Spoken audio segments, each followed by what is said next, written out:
like to call the meeting of County Commissioners' regular meeting for Monday, February the 19th, 2024. And I would like to welcome everyone that's in attendance.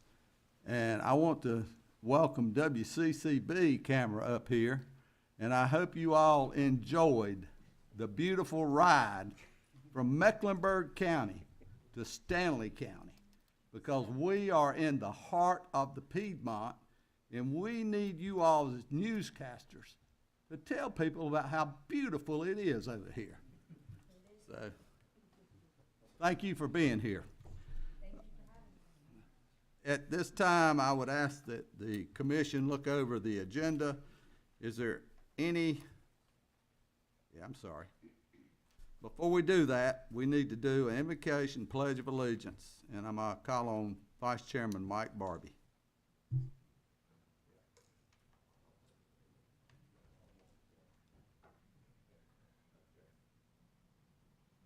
My assistant here has pulled up the wrong agenda for me, so.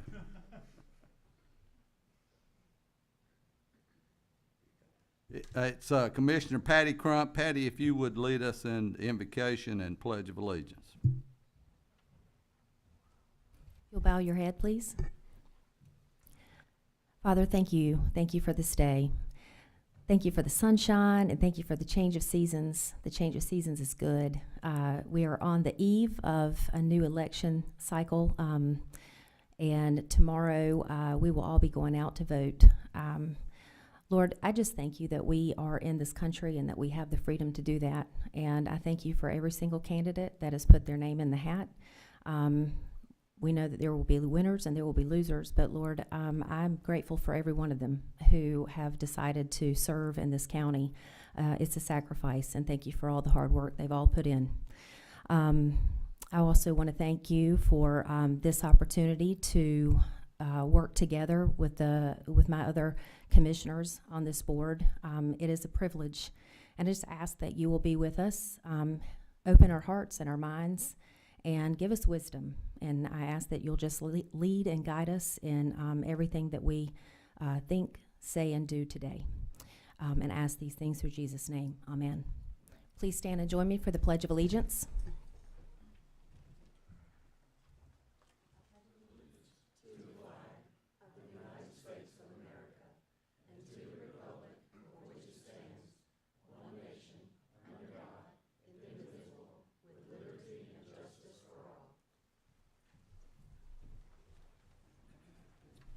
Thank you, Commissioner Crump. At this time, I'd ask the commission board to look over the agenda, and if there's any adjustments or changes, or will the agenda be approved as presented? Mr. Chairman, Yes, sir.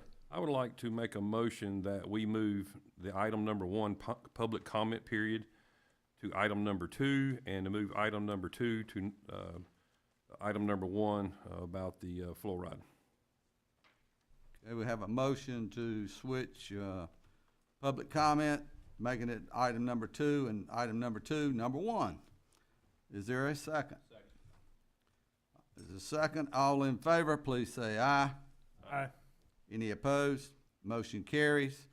So the very first item on the agenda will be about water fluoride, safe or toxic. And the presenter is, and I apologize if I mispronounce your name, Harold Schumacher.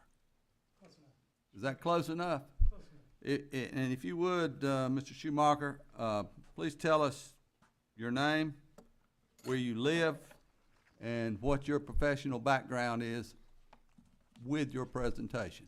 Thank you. Thank you. Harold Schmaker. I live in Union County, and a number of us residents there got involved and brought the issue of fluoride to our board. And so what I'm here today is really kind of talk about what happened there, what evidence was presented from both sides. I know there was a lot of dentists that got involved on that, and so I want to talk about that as well. And let's first talk about the dentist. There was a lot of them that came. What is your profession? I think he asked what your profession was in relation to this topic. Yeah, well, I'm coming as a citizen, and not as an expert, but I'm a messenger of what I've learned, what's happened in Union County in that process. So if I can continue. So I'm sorry, I'm gonna interrupt you. So you're not a professional health provider? No, I've spoken with a number of them, and the information I have all comes from experts, comes from the CDC, comes from the EPA.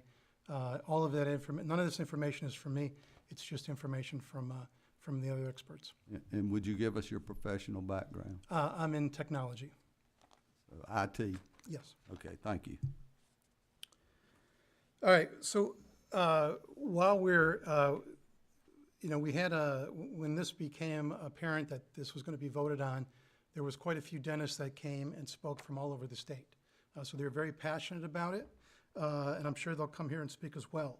But there was only one main point that they brought up. There's only one.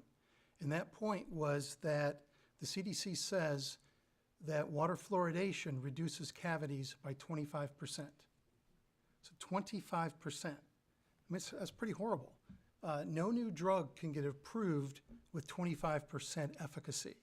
It isn't really anything to be bragging about. Think about it. If you've got 1 cavity, 2 cavities, 3 cavities, you still have 1, 2, or 3 cavities. If you've got 4 cavities, well, now it's 3. I don't think that is enough of a weight to bypass informed consent. What more and more counties are doing is they're asking for information on both sides of the issue, not just the CDC's talking points. About 274 communities have ended water fluoridation since 2010. Here are some of those. State College, Pennsylvania, in July of 2022, because of peer-reviewed studies that suggest possible adverse health effects, potential environmental contamination caused by wasted fluoride, and concern about the distribution to customers who have no choice. Crawford County, Georgia, in November of 2020. Childsburg, Alabama voted 4-0 to remove it after 2 public hearings. Oneida, New York looked at it 3 times and was voted down 3 times due to the public being overwhelmingly against it. Syracuse, Indiana ended it in 2019, saying with fluoride in toothpaste, now we don't think we need to make the people of Syracuse ingest more fluoride and chemicals they don't need. Springfield, Missouri, in November of 2018, was put on the ballot and rejected by voters. Bedford Regional Water Authority in Virginia, February of 2017. Boynton Beach, Florida. Prince George, Canada. Hernando County, Florida. A dentist there remarked, and this was in the press there, the poorest of the poor in Hernando County, both children and adults, need you to step up and vote to fluoridate the water for them.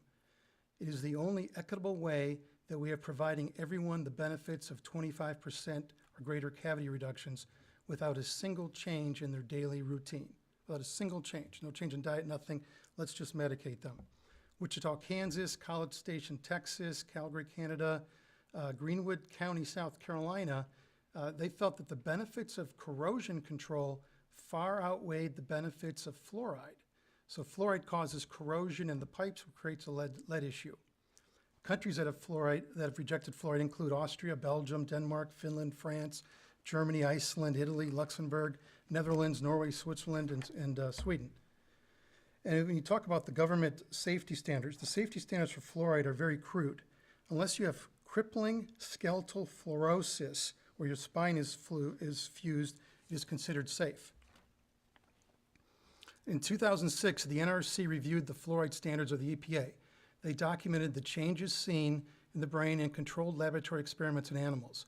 They flagged the neurotoxicity of fluoride as an endpoint of concern that needed much more attention. Follow-on studies have found elevated fluoride exposure in early life leads to permanent decline in cognitive function. In 2012, NIH funded birth cohort studies to understand the effect of low levels of fluoride ingested by pregnant women and how that exposure led to lower IQ and ADHD in their children. These studies showed a significant association between fluoride and lower IQ and ADHD. These NIH-funded birth cohort studies were the basis of the lawsuit filed against the EPA that has been going on for the last 6 years. The lawsuit was filed against the EPA in 2017 by Fluoride Alert Network. That gave them the ability to subpoena and depose federal officials. In those depositions, the CDC Director of Oral Health, Casey Hannon, was asked under oath if the CDC accepts the findings of the NRC study showing the changes in the brain caused by fluoride. He answered yes. When he was asked about the fluorides also increase the production of free radicals in the brain through several different biological pathways, and these changes have a bearing on the possibility that fluoride acts to increase the risk of developing Alzheimer. Does the CDC agree with these findings? The answer was yes. When the Director of Toxicology Services for NSF, Amanda Felka, was asked under oath, has NSF done any testing to make sure fluoride is safe for the brain? The answer was no. Has the NFS done testing to find the upper tolerable dose of fluoride that will not cause neurotoxic effects? The answer again is no. The subject matter expert on fluoride at the EPA, Dr. Joyce Donahue, admitted after looking at the NIH-funded cohort studies in 2017 that it warrants a reevaluation of water fluoridation policy everywhere. From the NTP draft report, which is the National Toxicology Program, the top toxicology institute in the United States government, reported associations between higher fluoride exposure and lower children's IQ are consistent in the vast majority of studies, both low and high quality. Several of the highest quality studies showing lower IQ in children were done in optimally fluoridated 0.7 milligrams per liter areas. 72 studies reviewed, 19 were deemed high-quality studies. 18 of the 19 studies showed the correlation of fluoride exposure and lower IQ. You cannot get better confirmation of the dangers of fluoride than this. This testimony was given under oath during the depositions. Trading 5 to 7 IQ points for a 25% reduction in cavities is not a trade-off any parent would be willing to make. Dentists are not toxicologists. You don't call your dentist when you come across a poison.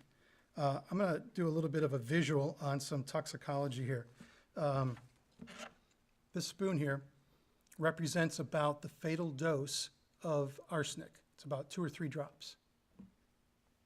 This is about the fatal dose of fluoride, about 1 tablespoon.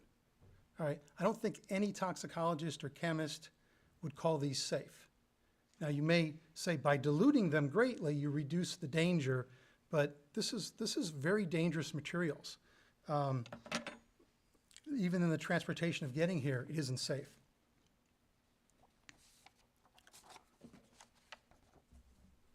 The other thing I'm going to point out too is what is actually put in the water is not the same as what is the dentists use in their offices. So you'll hear a dentist say fluoride.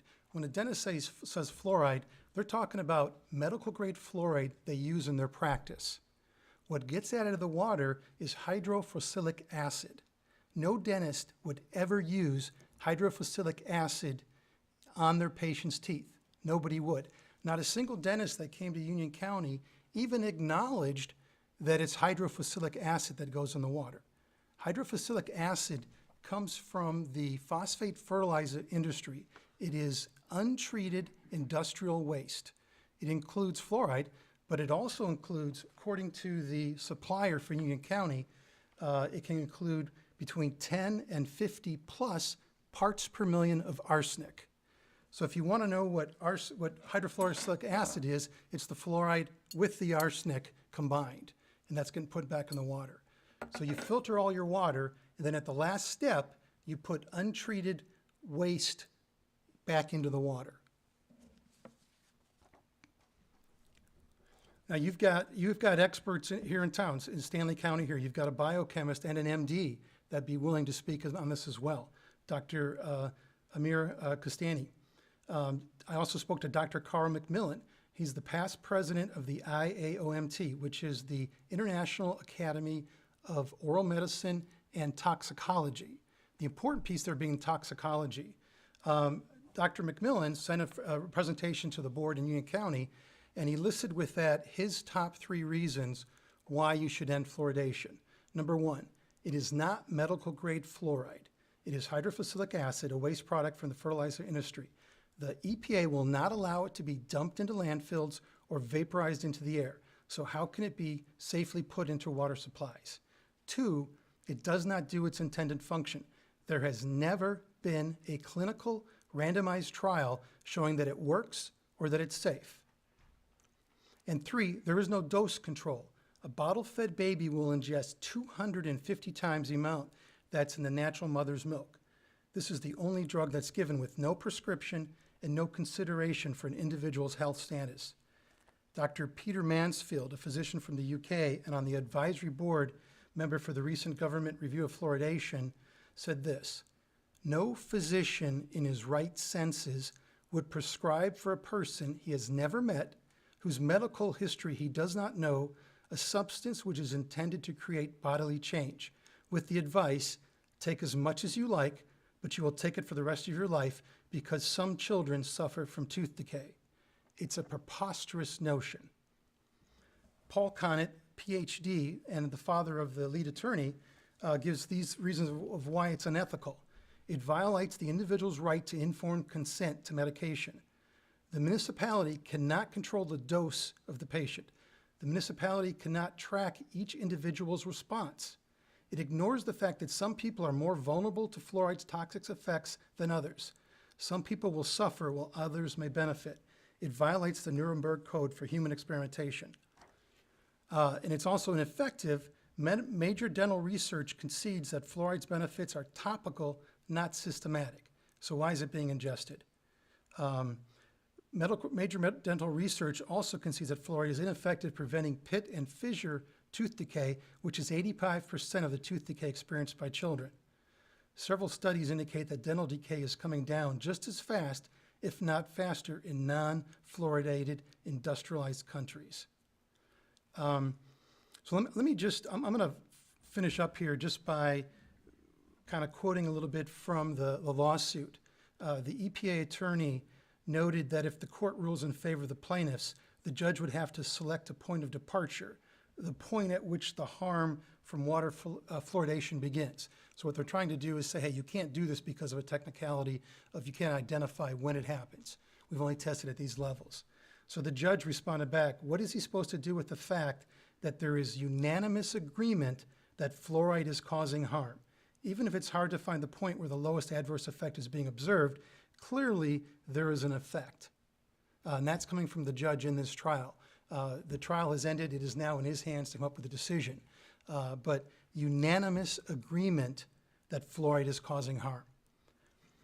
So I guess in closing, what I would ask you guys to do is to consider it amongst yourselves. Perhaps send a letter to your water suppliers, noting some of these different reports and these things have come out, and ask them to halt this and investigate further. There's plenty of experts on both sides of this, but I think what you really need to hear from is toxicologists, not the dental field.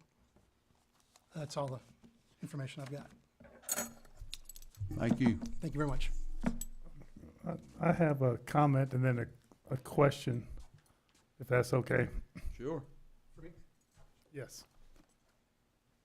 If someone had told me 5 years ago that in 2024, Union County would vote to remove fluoride from their water system, a measles outbreak would occur in Florida, concerns of polio making a comeback, and we in Stanley County would be sitting here even discussing the possibility of taking water, asking Admiral to take water out of our system, I would have said, that's just not realistic. However, with folks spreading conspiracies with the keyboard, public health based on science and data is being weakened by theories that have not gone through the proper vetting process. And I want to ask you this, you mentioned about the 200 communities that got fluoride out of the water, like Union County. I watched that vote, and the people who voted against it, it was not based on science, it was based on medical freedom. And that was a big thing, medical freedom. So saying that, and I know Dennis Joyner, the health director down there, and I can't imagine the health department supporting that. And my question is the same thing I asked you when you came here about the COVID vaccines. You seem to not have trusted anything from the government, from hospitals, from professionals in the field. And can you show us something where the government or medical or dentist or someone is supporting your theories? Yeah, I think I did. Dr. Carl McMillan, Dr. Amir Kostani, the EPA, the CDC, the NSF, all agreed under oath, It's clear. Now, as far as you mentioned, the commissioners in So I have Union a County- follow-up, excuse me, I have a follow-up to that. Can I So just why has that not come down from the CDC to the local public health departments and everything else? That is the question. Right, and. And show me a public health department that has approved getting rid of this. The process is in way right now. The lawsuit was filed under the Toxic Substance Control Act. The lawsuit has gone on for 6 years, and it is now finishing up. So I don't know how the judge is going to rule against the plaintiffs when he himself says there's a unanimous agreement that it causes harm. So those are the experts. As far as Union County, the commissioners that voted for it listed different reasons. One of them listed the fact that, freedom of choice, medical choice. Another commissioner listed that he didn't believe that a board like yourself has the authority to prescribe medication to its people. So that's one of the reasons they voted on. And another one, the third one voted because there's plenty of other fluoride products out there, and children and adults are getting too much fluoride now. So it really is, it's a toxicology issue. It's poison. 1 tablespoon, it's clear poison. Is fluoride naturally found in water bodies? Because I remember your speech at the Board of Health Department. Is that naturally found in water, fluoride? There is natural occurring fluoride in water, but what is put in the water is not natural occurring, and it's not medical grade fluoride, it's industrial waste. So that's the other aspect you have to look at this is, if you really believe in fluoride, then put in medical grade like the dentists use. Why would you put industrial waste into your water that's untreated? No dentist could use that in their office. No toothpaste manufacturer could take hydrofusidic acid and put it in their toothpaste, even though it would save them money. You can't do it. Last question. What is your expertise in the field? My expertise is from reading expert opinions, reading about the doctors, talking to them, and doing probably hundreds of hours of research and reading from the experts. So, and you're happy, feel free to call them yourself. Any other questions? I just have a comment. Mr. Schmecker, thank you for coming and sharing this information with us. I think it's good to have open minds and open ears and to hear all sides of an issue. It obviously was something that the Union County Commission decided to take action on. We cannot, obviously, because it is the city of Albemarle and the town of Norwood who actually would treat the water for Stanley County residents.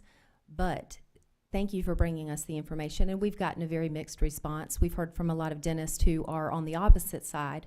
I've talked with a medical doctor today, and also we've gotten a dentist who sent some information who also agrees with you. So obviously it is it's a big controversy, but I appreciate you bringing it to us. Thank you very much. No, I appreciate being here, and it was really, it was a group of people that got it started. And when you have the truth on your side, it tends to go well. But I think the question for the dentist would be, are they talking about topical treatments of fluoride, or are they talking about hydrofusidic acid? Because that is what you have to differentiate between, because they're two different things. Thank you so much. Thank you.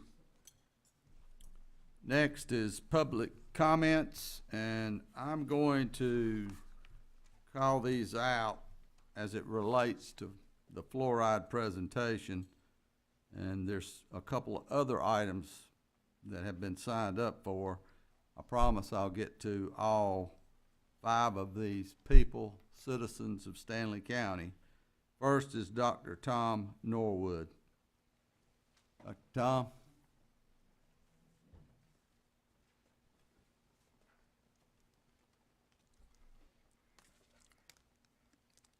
Thank you, Mr. Chairman, Commissioners. I'm not much of a speaker. Don't like getting up in front of people, but I was born in this county, lived in this county my entire life, except for the time I was pursuing my dental degree in Chapel Hill. I practiced dentistry in Norwood before retiring.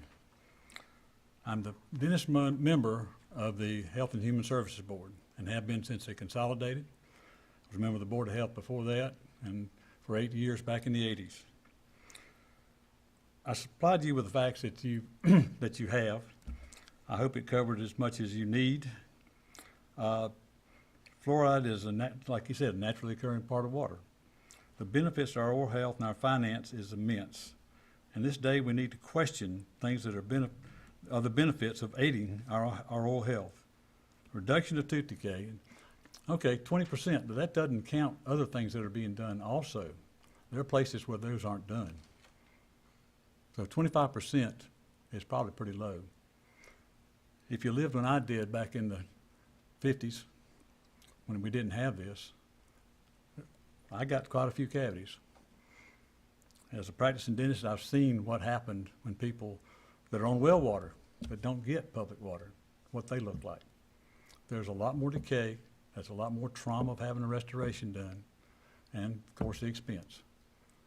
I think that what we're seeing is a lot of questions that are being asked, like throughout our whole country, about almost about everything we do. I think that personally, what I've seen in my life is that we need it. It helps with the expense of restoring that and the trauma of having a restoration. Most people have been through that. Unfortunately, I have too. I'm not going to bother you with any more time. If you've got any questions, I'll be glad to answer. But that's all I got to say. Thank you. Thank you. Thank you, Dr. Norwood. Dr. Jim, I'm having trouble reading the print. I think it's Dr. Jim Beard. Is that correct? Yep, you got it. Yes, sir.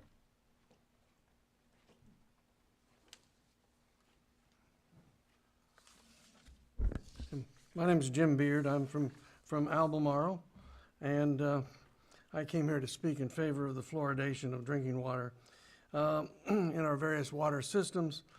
I'm a retired teacher and chemist, and took a little bit of time when this came up to take a look into it. In the 1800s, it was noted a correlation between healthy teeth and fluoride. And so as a result of that, for years they studied it. In the 1930s and the 1940s, they kept looking at this and found a correlation between them. And so in 1945, the first city to do this was Grand Rapids, Michigan, who started fluoridating their water. They had such good results and decrease in tooth decay in their citizens that it very quickly spread to other communities. The Center for Disease Control, the CDC, rated this as one of the 10 greatest public health achievements of the 20th century. Fluoride, as has been noted already, is very common in the environment. It's in most drinking water supplies, if you did nothing, at very low levels. Not at high enough levels to prevent tooth decay, but it is there. It's part of our environment.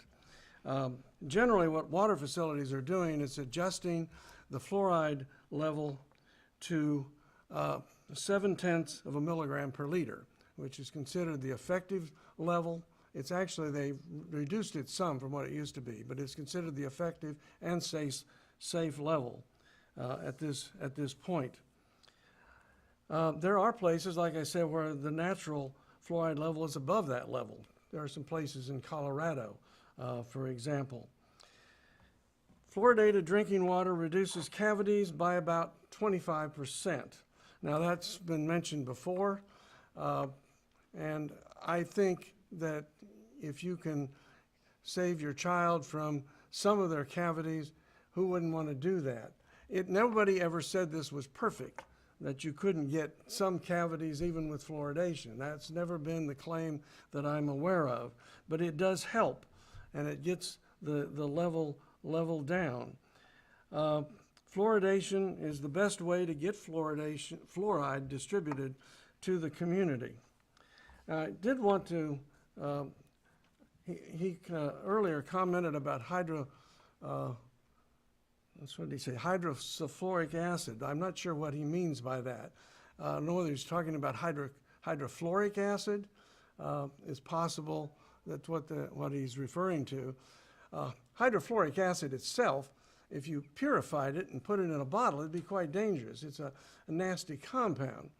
But if you take it and put it into water at the appropriate, I don't want to get too technical here, but if you keep the pH, the acidity and alkalinity of the water, it gets converted to fluoride.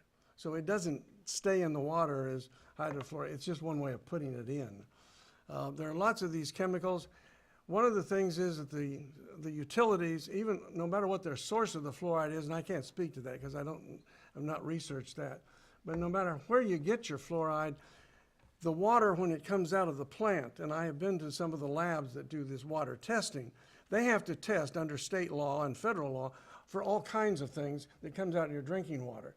So if there was something nasty coming out of that water from what they put in, they would get an alarm from the state and they'd have to shut down until they got rid of whatever it is. So there can't be toxic stuff coming out in the water from some way that they added the fluoride. Fluoridation saves money for families and it saves money for their healthcare system.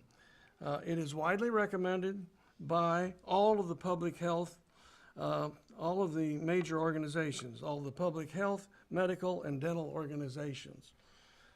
There are, as we noted, negative effects, and I'm not going to pretend there aren't any.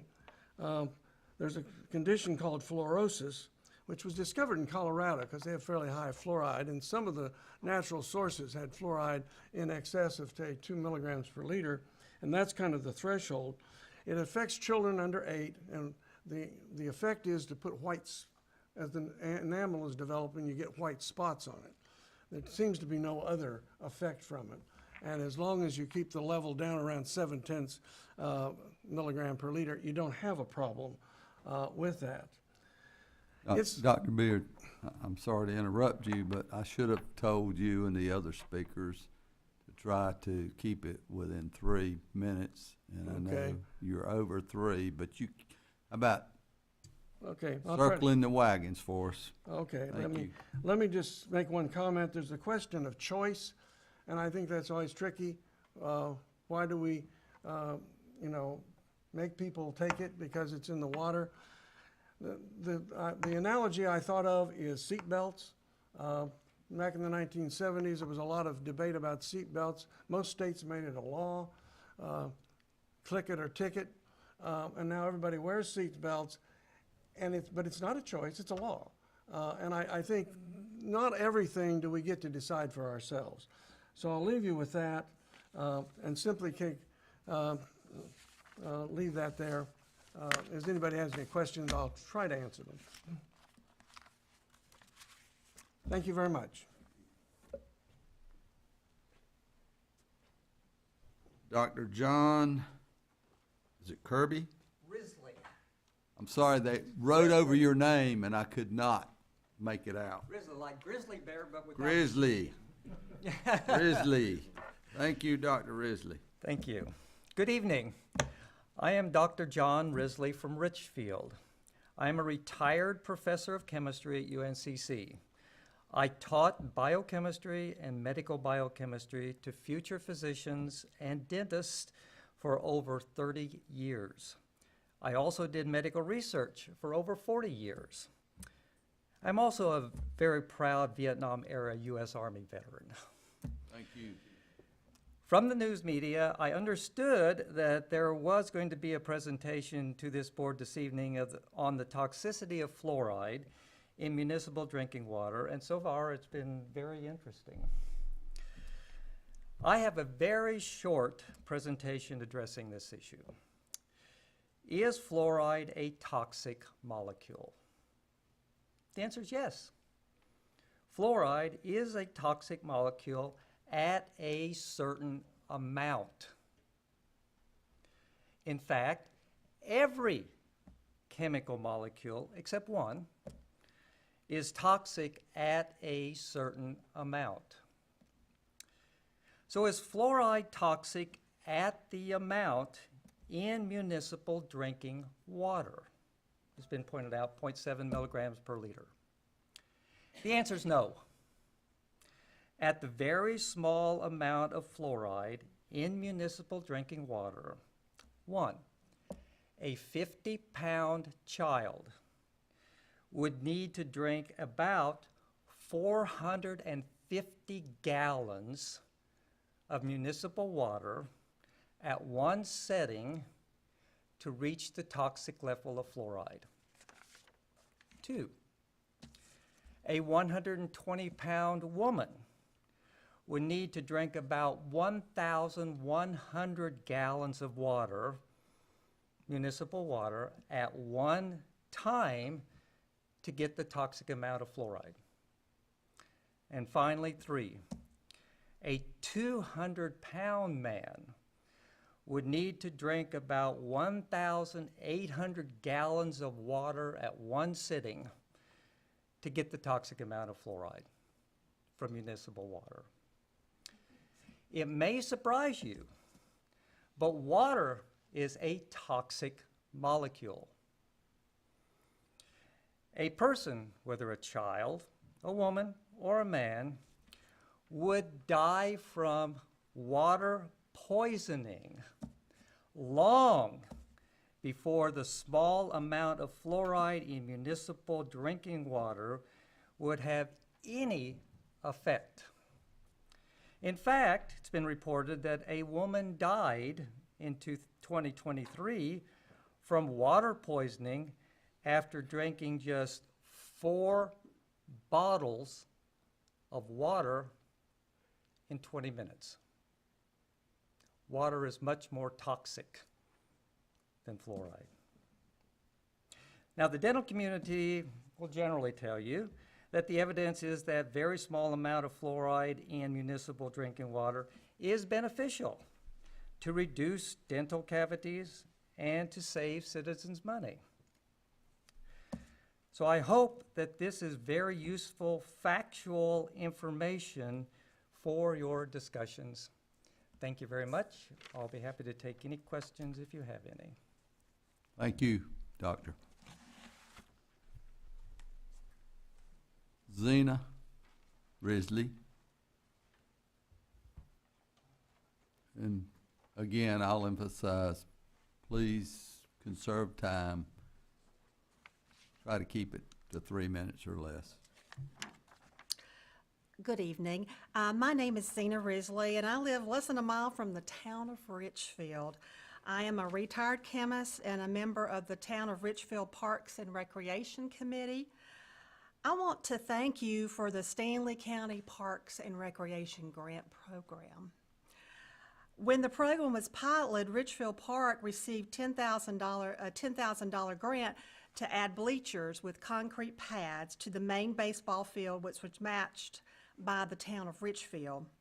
Richfield Park has a beautiful lake for fishing, shelters for family gatherings or a quiet lunch break, disc golf, a wonderful Carolina thread trail. It's named the Falcon Trail that runs through it, and baseball fields that hundreds of Stanley County families use for practice and games from March through October.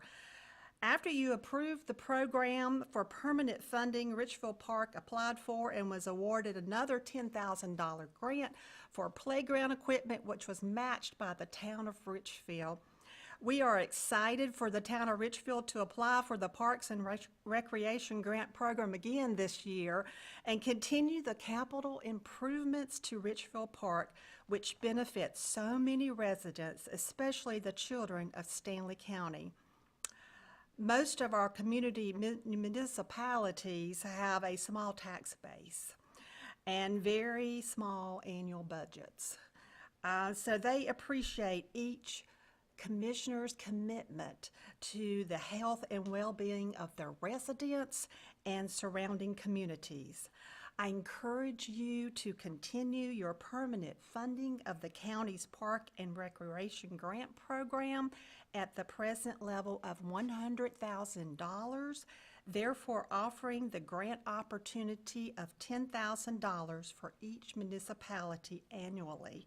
which in your current 2023-24 budget of $86 million is less than 12 cents per $100 spent. It's well worth that for our community, and thank you so much.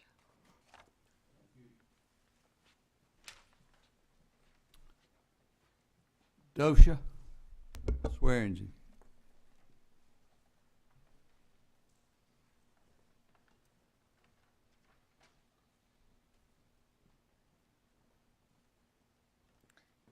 Good evening, Commissioners. My name is Dosha Swearingen with the Stanley County Health Department. Thank you for the opportunity to address this board tonight. As you may know, every 3 years, Stanley County Health Department and Atrium Health Stanley are required to do a countywide community health assessment. As part of this process, all Stanley County residents 18 years old and older are encouraged to complete a survey. The survey is available through March 29th. It is available on the Health Department website, the county website, and also Stanley County Health Department Facebook page. Why is this important? Well, it tells us the health and community issues that are important to the people of Stanley County. It also helps us establish 3 priority areas, and in turn, a majority of our resources are then used to address those areas. The data in this report are used by various agencies, nonprofit organizations, and other groups to access grant funding. Once this is complete, it will be on our website. So be looking for that in the next year or so. So again, tonight, I just encourage everyone 18 years and older to complete a survey by March 29th. Please complete the survey and be a part of the solution to the community and health issues right here in Stanley County. Thank you. Thank you, Dosha. At this time, I'd like to call a 10-minute recess.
Have your attention.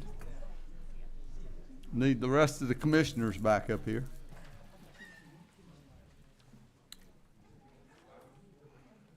Yeah. Who are we missing? Trent?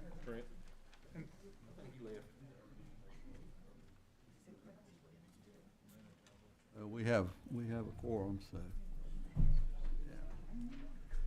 Like to recognize Dolly Clayton, our DSS director. She's going to give us a presentation on the DSS department. Dolly? Thank you. Good evening. To start, I want to thank you all for allowing us to recruit 2 new foster care positions. It is unfortunate that our work this year and workload has exponentially exploded over the course of the past year, necessitating additional staffing to handle the existing workload. A year ago, we had just 35 children in foster care. Today, we have 67 children in foster care, which is a 91% increase. The new positions will help the existing staff with the increased demand for transportation and placement efforts, and hopefully reduce their overall need for overtime and on-call staffing. The demand for foster care placements has led to an increase in foster care placement cost over and above what was budgeted for this fiscal year. Social Services is the second largest county department with 101 full-time staff, 3 part-time, and as well as several temporary staff positions. The department includes staff who determine the eligibility for Medicaid, energy assistance, and food and nutrition services, as well as social workers who investigate child and adult welfare, including investigating abuse or neglect or dependency or exploitation, and provide services in the home, provide foster care for children who are removed from their home. Social Services has seen increases in demand for services in almost all areas of the department this year. Medicaid expansion began in December 2023. When we look at Medicaid applications, we saw a 118% increase from October 2023 to January 2024. Thankfully, we did receive 3 additional Medicaid eligibility staff positions as well as a supervisor as part of the Medicaid expansion preparation in the budget last year. However, unexpectedly, our food and nutrition services saw a 32% increase in their applications during the same time period, October to January 2024. I also want to take this opportunity to put on your radar that we're anticipating additional costs in the next budget year for child support, as they will be going live in Odyssey, which is a court e-filing platform, which will require additional scanning and filing processes. We have seen an increase in the demand for adult protective services. Adult Protective Services receives reports of abuse, neglect, or exploitation of disabled adults. They received 165 reports from July 2022 to February 2023. For the same time period this fiscal year, they received 201 reports, for a 21% increase in service demand. Of those reports for last fiscal year, 85 were screened in for investigation, and this year, 120 were screened in, for an increase of 41%. In addition, Special Assistance In-Home provides cash supplement to low-income individuals who are at risk for entering a residential facility, and the program provides additional support services to individuals who prefer to live at home. The program no longer has a cap on the number of individuals available for the service, so that anyone can apply and meet the eligibility criteria. They must be served. We are concerned that the demand for this service may increase. We do not have a current waiting list or dedicated staff for this work. We are currently using our existing staff to manage the workload. When we take a look at our child welfare services, we see similar increases in demand. In calendar year 2022, we had 38 cases total that were involved in court. In 2023, that number jumped to 73, for a 92% increase in court-involved cases. Already this year, in 2024, we have 21 cases to date. Unfortunately, this doesn't bode well for us to break our current trend of increased demand for services. We currently have a total of 71 court-involved cases, for a total impacting 122 children. The existing social services staff are dedicated to meeting the need for services demand, but the demand for services is overwhelming the existing staff as well as our current operating budget. We developed our budget based on the service demand level last year, and our services demand has grown significantly beyond what we estimated for this year's budget. In addition, after our local budget was developed and approved, the state increased the foster care board payment amount, as well as introduced a new cost, kinship placement payments, both of which are impacting our current budget. We'll need additional funds through the budget amendments to meet the service demands for this fiscal year. When I told my social workers that I was being given the opportunity to stand before you and present about our workload and challenges, they provided me with several pages of notes and details that they wanted me to share with you tonight. So I'd like to take their information and provide to you a story and paint a picture of words about this work that we do in social services, particularly as it involves child welfare. So I'd like for you to take a moment, if you will, and imagine yourselves in the social worker's shoes. This story is a composite of many elements which may have truth in any number of real scenarios or cases that our staff may encounter. But the story is fictional and does not depict any real person or event. But I want you to experience this work in your mind as I tell the story of a case. You are the intake worker. You receive reports of abuse or neglect and dependency. The agency receives reports of abuse, neglect, and dependency regarding all socioeconomic levels households. You were on the phone for the better part of an hour or more, listening to a reporter provide you with information and answers to a 19-page structured intake form. Once the call completes, you must determine residency. Do they live in Stanley County? And you must review the maltreatment decision tools to help you determine the screening decision.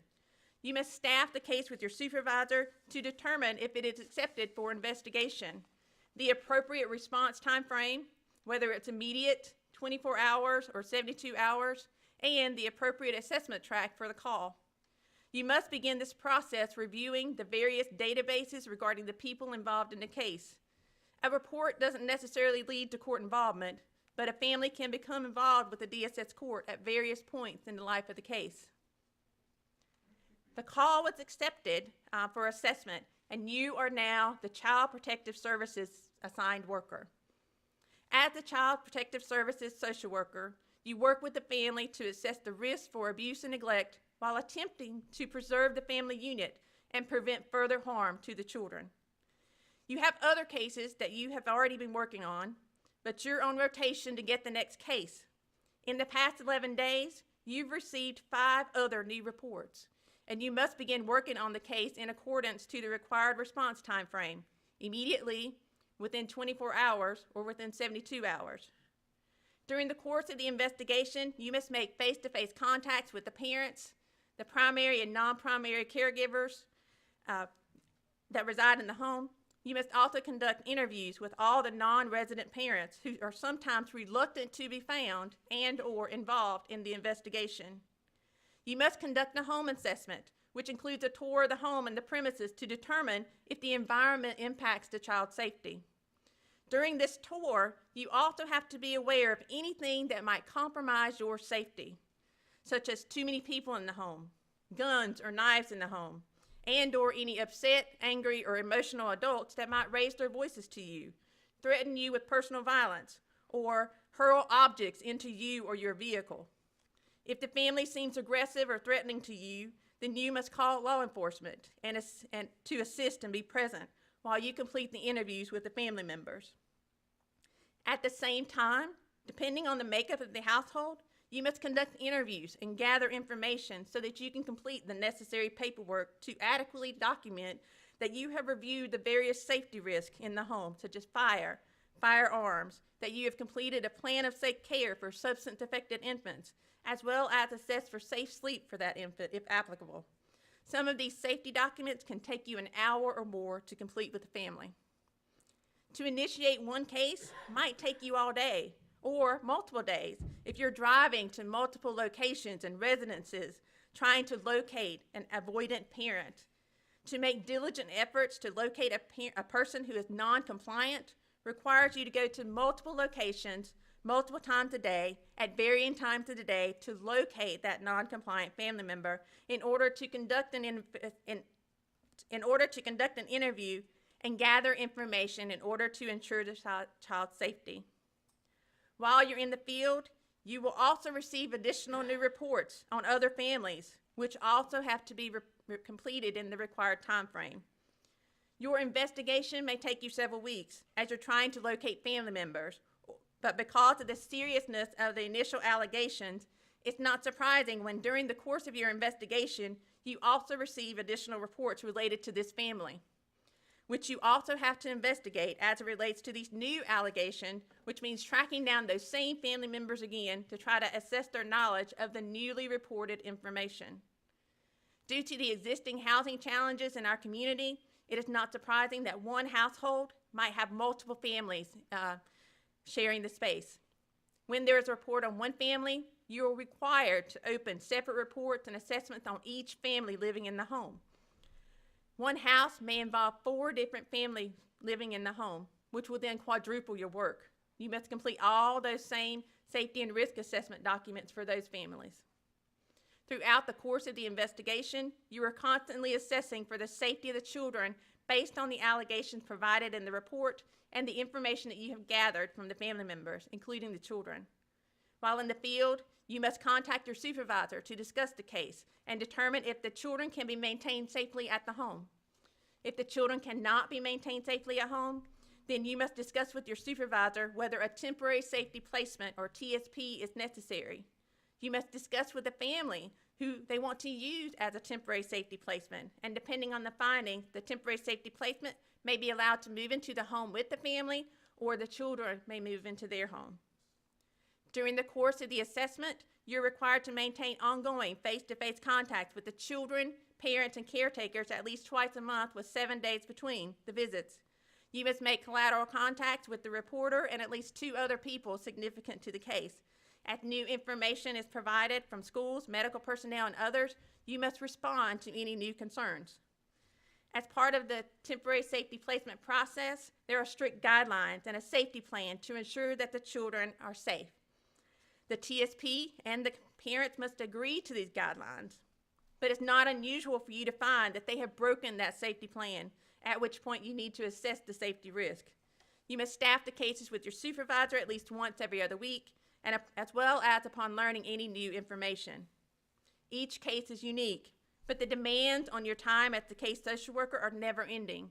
You spend a great deal of time in the field conducting interviews with individuals related to the case. While in the office, you must document all those interactions, return all the phone calls, texts, and emails while making referrals to community services for the family, and at times engage in lengthy office visits with irate individuals. You must assist the clients with transportation to agency meetings and drug screens.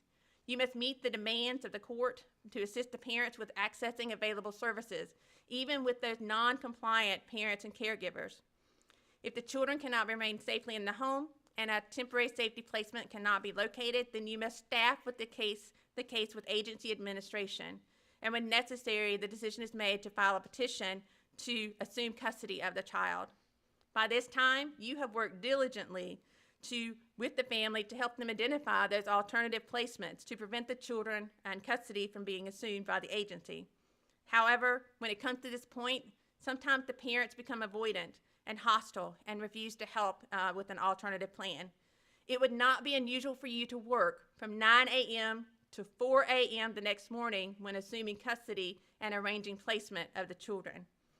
When the custody is assumed by the agency, you're required to complete court report documents, which include the allegations, the findings during your assessment, as well as the current case status.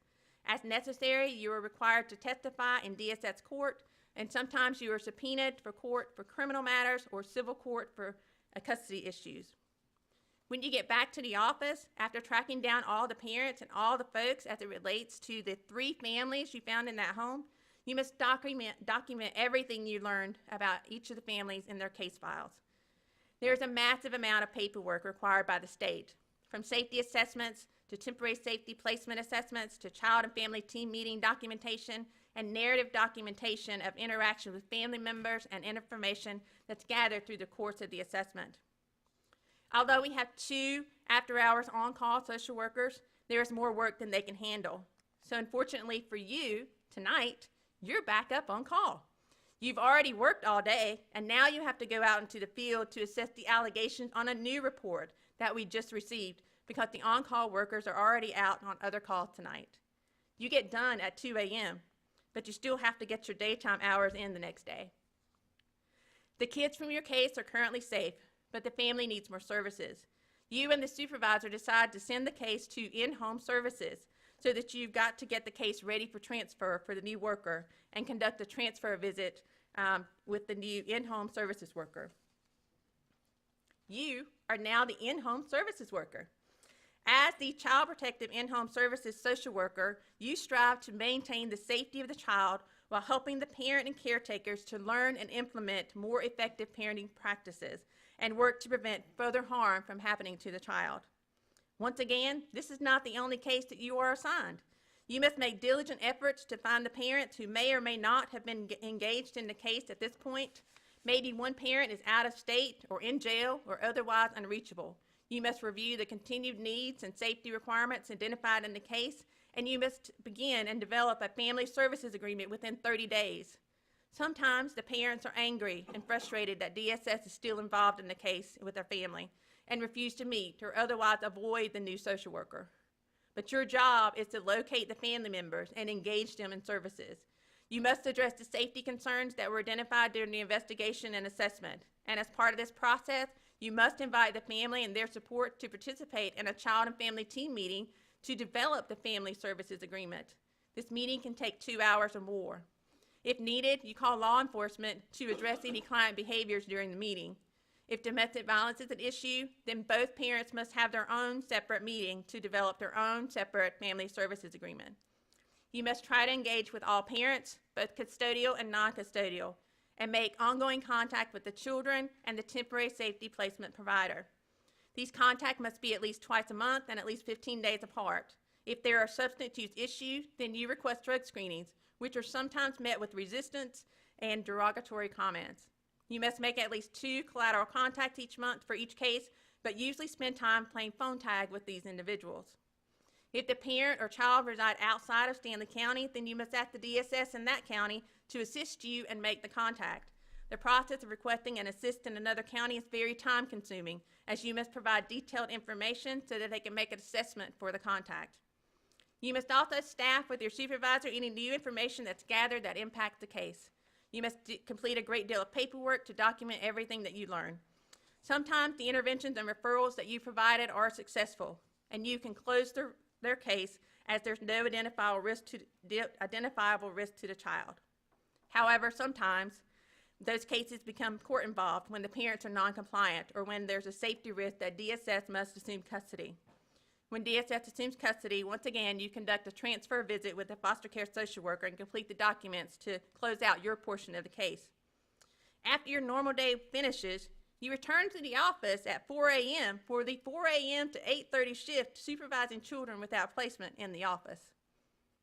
You are now the foster care social worker for the case. As the foster care social worker, you identify temporary living arrangements for children who are taken into DSS custody, while you work with the family to develop plans to support the child's safety and well-being while working towards family reunification or other permanent plans for the child. This case is one of many cases assigned to you. You must become familiar with the children, the biological parents, the placement providers, as well as extended family members who may be suitable placement providers for the children. When DSS assumes custody of a child or children, a great deal of work has already happened to try to prevent the circumstances that necessitates us doing so. In addition, the previous workers have worked to identify temporary safety placement providers, so there's some knowledge of the family members. And however, once custody is assumed, we're no longer limited by a parent's placement preference. And at the placement foster care social worker, you can explore other suitable family members who the family might not have named, as well as conduct research to learn about other possible relatives that could be considered. Once identified, then you call them to inquire whether they're willing or interested to be considered. At the same time, you're working diligently with your own as well as external foster care placement providers to place the child in a safe environment. You may encounter challenges with finding a suitable placement if you have a sibling group or children with behavioral or with medical or behavioral health special needs. At the Permanency Planning Foster Care Social Worker, once again, this is not your only case, but you will continue to work to address the placement needs, especially if the placement doesn't work out for the child. At the Foster Care Social Worker, you're responsible for developing a family time plan and completing the health and education forms within the required timeframes. In addition, you must staff the cases with the supervisor and agency leadership at a minimum of once a month, with additional staffing as needed when circumstances change or a current placement disrupts. Sometimes placements disrupt after only one day in placement. Finding a placement is not as simple as making a phone call or an email. You must complete each agency's referral form, provide detailed information regarding the child, including the child's comprehensive clinical assessment, and then follow up multiple times with the various referral agencies to see if any one of them has a bed, is willing to consider the child, what other information they need, and get that to them ASAP. And if accepted, then make arrangements for transportation and placement. If the child has complex behavioral health needs, you will communicate with the LME MCO, which is Partners Care Management staff, daily, who work with you to seek placement options. But you are responsible for moving the child, sometimes picking them up from hours away and all their belongings and bringing them to the office until a new placement is located or found. Sometimes a placement cannot be found, and we've housed children in the office, or we have only found a temporary placement overnight or just through the weekend. It is not unusual for us to contact more than 20 placements daily seeking a placement for a child. Unfortunately, out-of-county placements also are necessary and present additional challenges for the case. But your goal is to unify the children with their parents, and so you work diligently, oftentimes for months, with the parents toward this goal. However, the parents are responsible for their own efforts towards reunification. If the children cannot be reunified with the parents, then you must seek suitable relative placement alternatives, or you may pursue the option of guardianship to a placement provider. Sadly, if there are no suitable parent or relative placements, it may become necessary for you to pursue a termination of parental rights through the court in order to allow the child to become available for adoption. You would have to testify in court relative to the case, the efforts made or not made by the parents throughout the case, as well as your own efforts to reunify them with their children. You can only close the case when the child receives permanence through reunification to parents or guardianship or adoption by some other placement provider. Although the description for your stint as a foster care social worker is short, it's sometimes the longest DSS-involved case, as the parents generally have a year to get things suitable to return to being full-time parents again. And if that's no longer an option, getting to permanence through guardianship or adoption takes a while longer. Child welfare work is complex. The work seems never ending. The cases are challenging with multiple needs as it relates to basic needs such as housing, employment, and food, along with substance use and mental health issues that need to be addressed.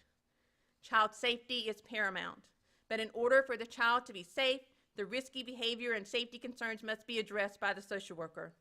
Basic needs such as food and housing must be met before families can address the other parenting needs.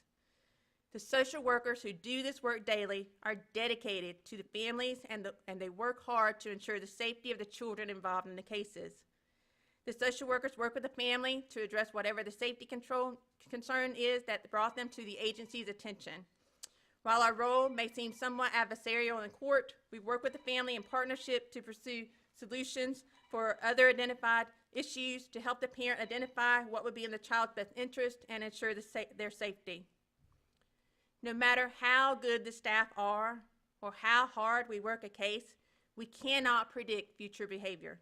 Sometimes accidents happen. We can put into place safety measures, but if they're not followed, safety cannot be ensured. Our decisions are only as good as the information that we have at that moment that we make the decision. That's not to say that we don't make new decisions based on new information, because we absolutely do. However, sometimes people don't give us all the information or give us information that shows themselves in a better light. The social workers do this work even when it hurts their heart, because to not do it would harden their heart in spite of it. As noted earlier in the presentation, The demand for services is greater than we could have predicted during the budget planning for this fiscal year. When combined with the additional cost of placement for these children, our budget will need some attention to fill in the gap to provide the services needed.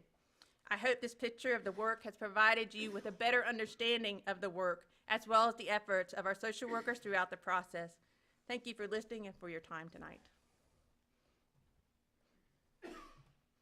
Thank you, Dolly. And thank all of your associates for what they do. It's not a job, it's a calling. It has to be, because not many people could do what you all do. Thank you. Thank you. Dolly, quick question for you, put Yes. you on the spot here. I know most of y'all's policy and everything is probably state and federally regulated, so as county commissioners, what can we do to help you guys? I mean, because that is a main focus of this board is, you know, is there something that we can help with other than staffing more positions? I'm sure that's the obvious. And there again, we have to talk about where the money comes from and how we get it. But is there anything that, on a process level, that we can help fund, or is there a process that we can streamline y'all's work anyway? I mean, Yeah, we are trying lots of different processes, and we're doing things like we call them blitz staffing, where we just do a whole bunch of cases at once and try to get through them to help the staff close the cases quicker. And those are technically, I mean, it's not in policy. We're following the policy and making sure in safety. It is really hard because we are required to follow the guidelines and the policies that the state provides, and so there's not a lot of leeway in that. And I didn't even mention we're audited all the time to make sure that we're following the policy, and we have audits probably at our office monthly for the different programs. And so you're trying to maintain your work and the workload, and you're also trying to follow through and provide the supervisors or whatever with the information that they need in order to meet with the person at the state who's coming to audit the books, basically, or audit the charts or whatever. And so that's challenging. The reality is we need more placements for children, and I know that Partners, our LME MCO, is working on that issue, but the reality is there's no sort of impetus to make a placement provider accept a child. And so tonight we actually have 2 children in our office that are sleeping in our office tonight with staff. And I have to staff this rotation with my existing staff and pulling people from other places across the agency. And so it is very challenging. And if I can think of something, I will certainly tell you, but the work is phenomenal. The staff are amazing, and they're very dedicated to this work. And if they weren't, they wouldn't be doing it.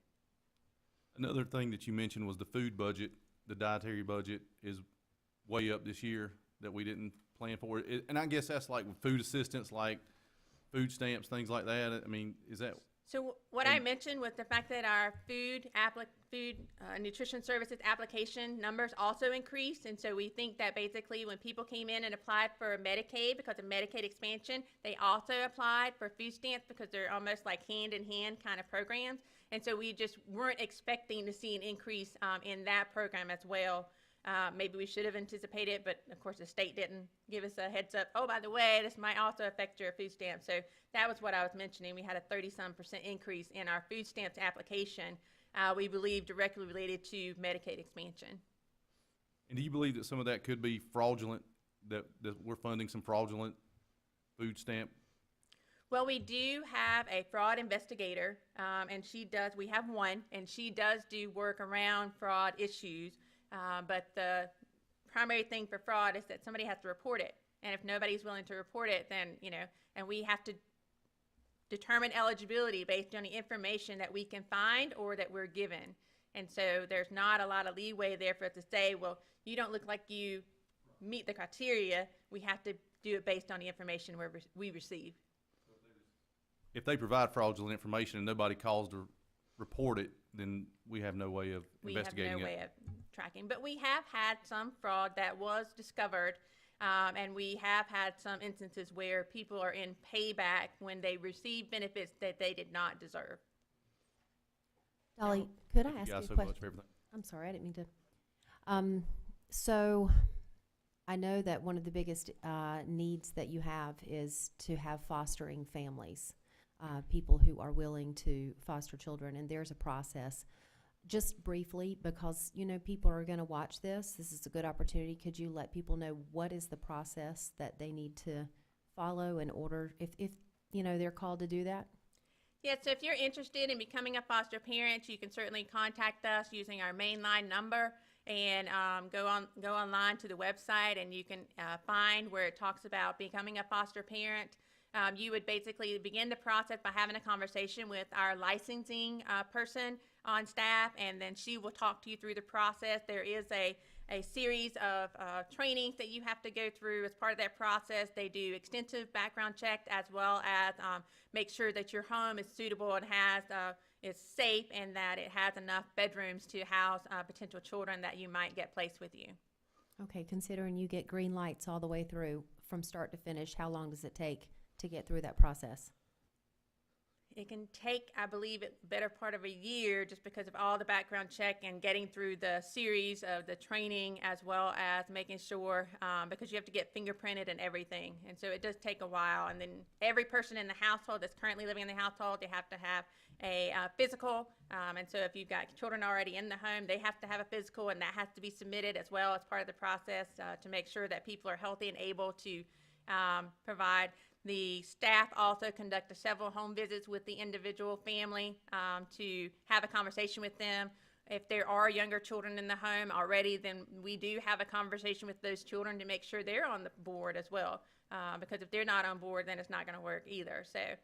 So we do extensive interviews and conversations.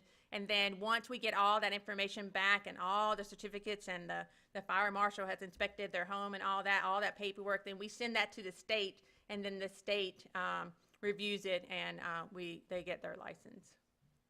Thank you for talking about that. So anybody who has been on the fence and you think it's going to be a year from start to finish, most likely. So now is crucial. We absolutely need additional foster parents, and if you're interested, please pursue it as an option. It's a great way to grow your family, and it's also a great way to build in your community, to become really a part of everything. Any other questions? Thank you, Dolly. Again, thank you so much for your time. Next on the agenda is Commissioner Peter Asciutto, Park and Rec Grant Program, 24-25 fiscal year. Yeah, this is, as Roger said, this is a permanent program that we voted on. And we have certain deadlines and everything else. And one is that we have it we've opened up this application process for 50-50 matching grant of $10,000 each with municipalities, whether they use them all and stuff like that.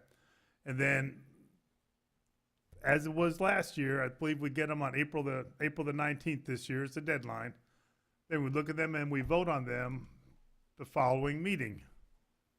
And then all of a sudden I was surprised that we have an application process open, that all of a sudden a commissioner wants to stop funding it. And I'm concerned we're going to have we have all these municipalities filling out and planning and then not giving them the money. So I just want to get some assurance that we are going to fund this program from the other commissioners. I don't know how to do that, but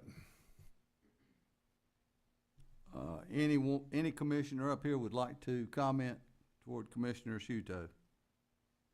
Well, I'd just like to clear the air and say that I never said we wasn't going to.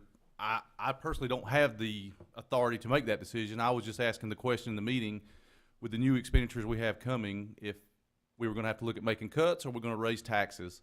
And that was just a realistic question, and that's just one of the projects that I think that we could afford to cut if necessary to cut something, and there'll be others. It can't just be one. It's going to be a multitude of things. So that was the whole context to the question.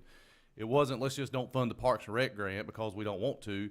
It's the questions, do the taxpayers want their taxes to go up? And yes, that's only $100,000. I get it. Only $100,000. I'm sure Peter could just write us a check for that. But I can't. $100,000 is a lot of money, and we have to start looking at places to make cuts, whether it be 50 here, 50 there. I mean, nobody wants to cut a whole program out, but we have to look as fiscally responsible people up here. So that's my argument of that. See, that's my question. When you're looking at cutting a program, and I wonder what the legality and the ethics are of having a grant program.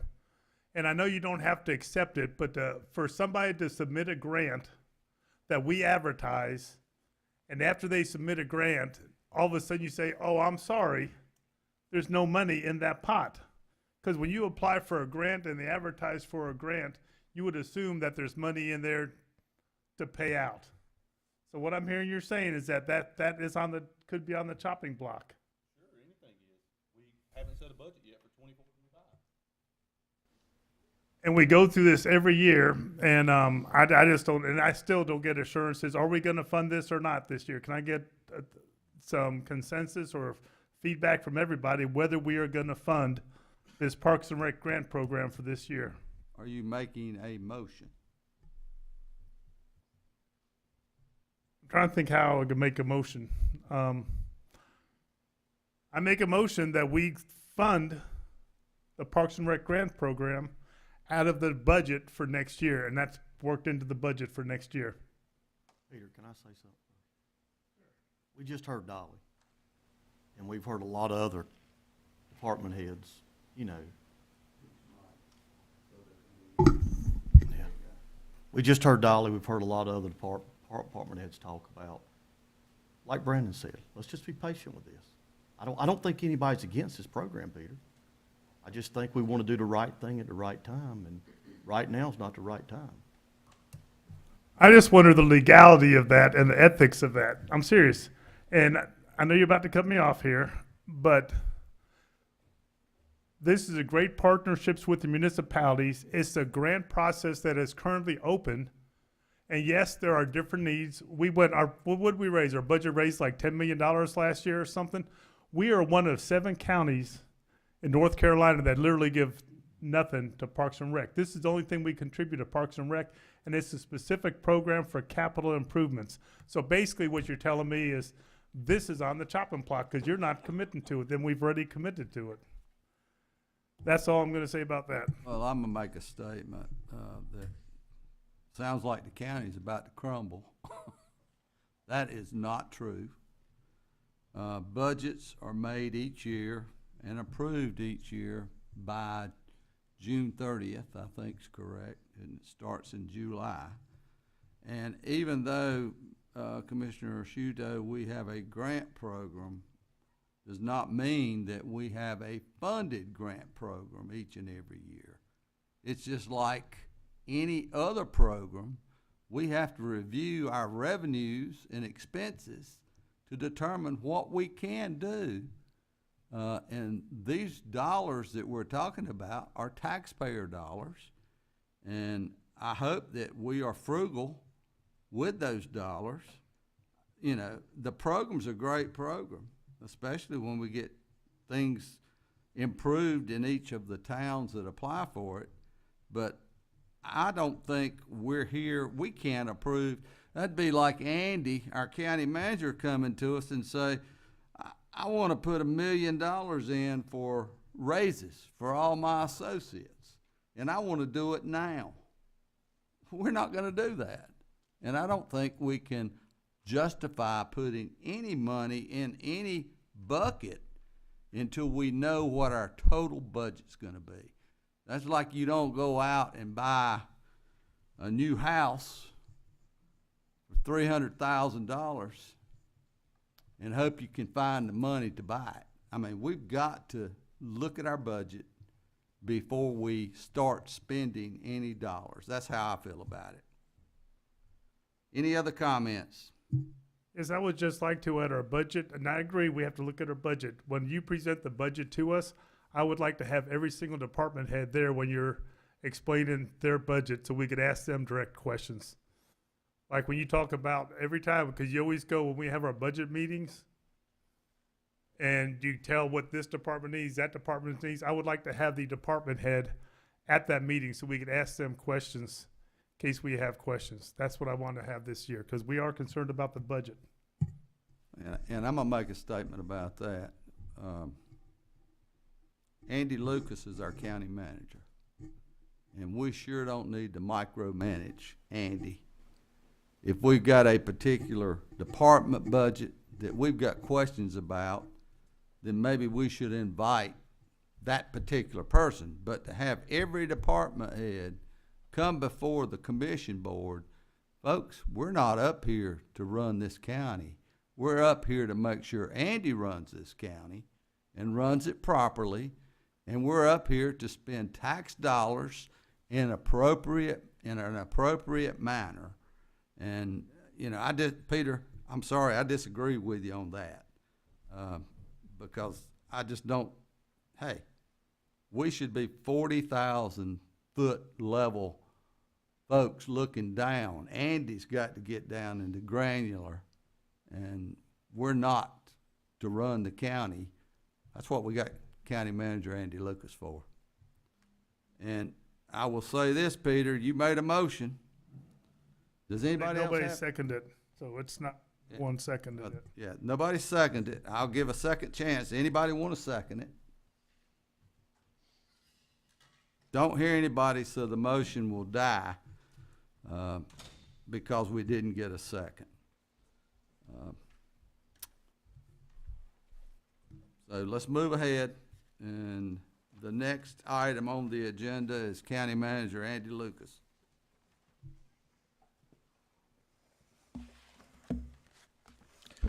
Thank you, Mr. Chairman and members of the board. This is an item that's a follow-up from your board planning retreat not last Friday, but the Friday before, on February 23rd. There were two projects, waterline projects, that you all had set aside American Rescue Plan funding for. Those were Stony Gap and Meadow Creek. And so I'm here this evening with the budget amendments for those two projects to recognize, receive, and appropriate the American Rescue funds into those project funds so that we can move forward with awarding those projects to the lowest responsive bidder for each of the project, which happen to be state utility contractors. In those the bid tabs from our Chambers Engineering, our contract engineer who does the bidding for us, are in the packet. I will just note that when we talked about this previously, we thought we were going to have to use more fund balance to cover these projects, but it ended up, I think it was like 1.2, ended up being like 460 something thousand. We had interest that we had accrued in the American Rescue Plan Fund that we hadn't recognized either, so we just went ahead and did that to try to avoid using any of the general fund balance that we had from the home health sale. So trying to reduce as much of that as possible and maximize the use of the American Rescue Plan funds for these projects. So I'll be happy to answer any questions the board may have, but basically what we're asking the board is to approve the budget amendments, approve the lowest responsive bid for each project, and then authorize staff to execute contracts upon review by the county attorney. Any questions of County Manager Lucas?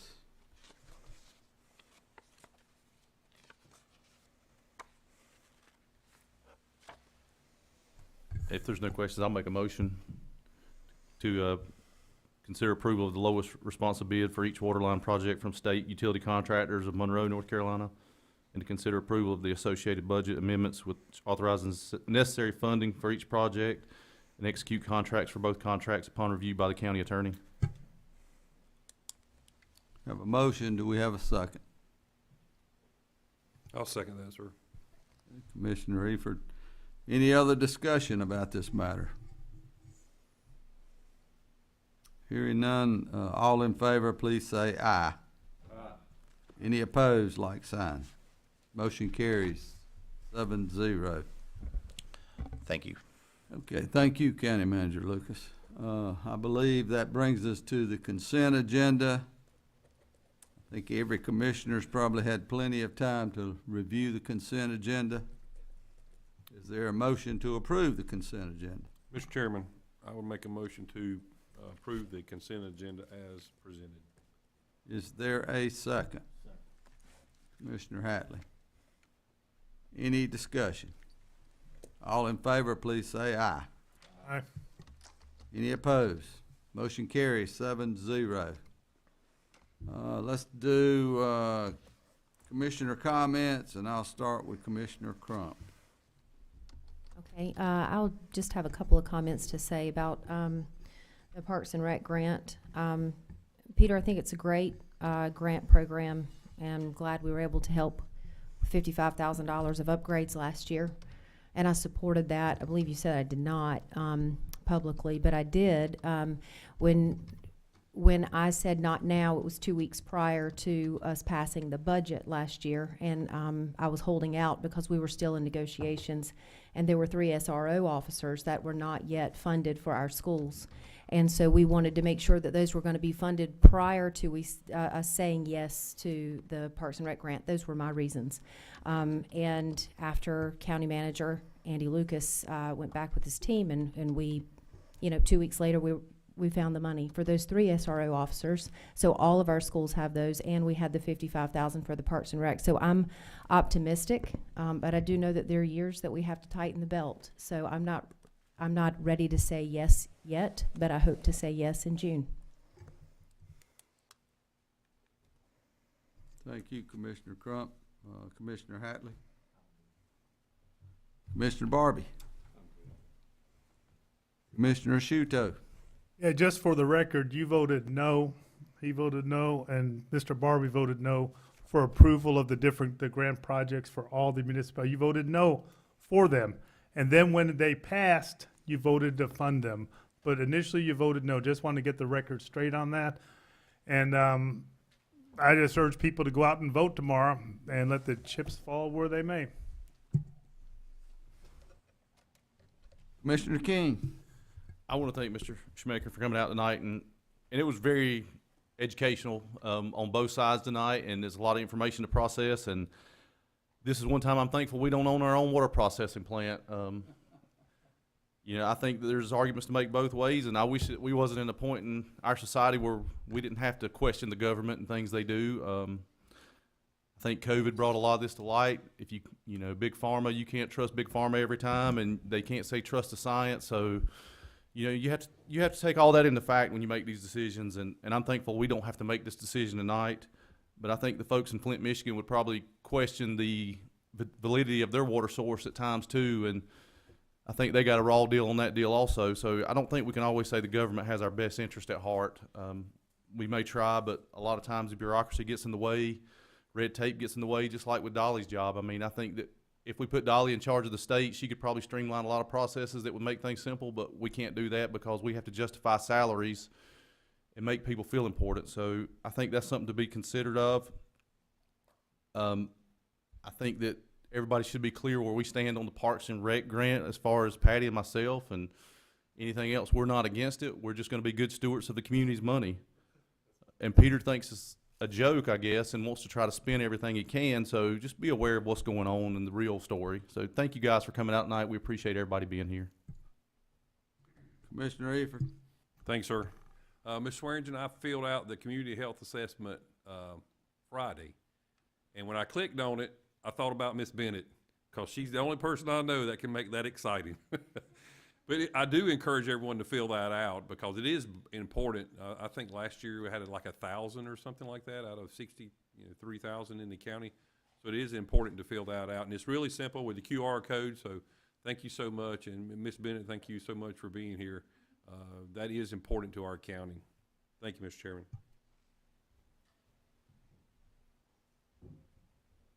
I also, and I'm not sure who echoed, tomorrow is primary day, and that's one freedom that we as Americans still have. And I encourage you, if you haven't voted already, to get out and vote tomorrow. I believe the polls open at 7 a.m. to 6:30. Woo! Early, 6:30, and they close at 7:30. And I think we have 22 precincts in Stanley County, something like that. A lot of precincts. So let me encourage you, if you're voting age, get out and exercise the freedom of voting and vote for the candidate that you think will serve the citizens the best. With that, I would ask for a motion to I adjourn. make a motion, we adjourn. Do I have a second? Second. All in favor? We're adjourned.